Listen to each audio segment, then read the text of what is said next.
Well, Uber was just exposed here in America. We're gonna take a look at this. Thanks for watching. Coming back to the show, the Rideshare Hub. I'm Dylan. We're talking about Uber, Lyft, DoorDash, all the gig apps today. Uber's head of rides just quit. It's gonna be the end of Uber. We just got word that Uber, the prices are so high for riders and drivers are getting paid so little. Drivers are striking across the nation. Listen to this leaked memo. Uber's raising the prices of rides in one major US city to help drivers deal with skyrocketing gas prices. They're ending their fuel surcharge and instead increasing rates for riders.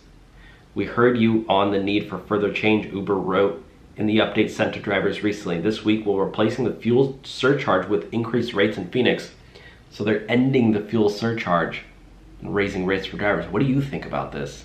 Is this a solution that drivers need right now? Comment your thoughts down below. Check out the links. Thanks for watching. Bye now.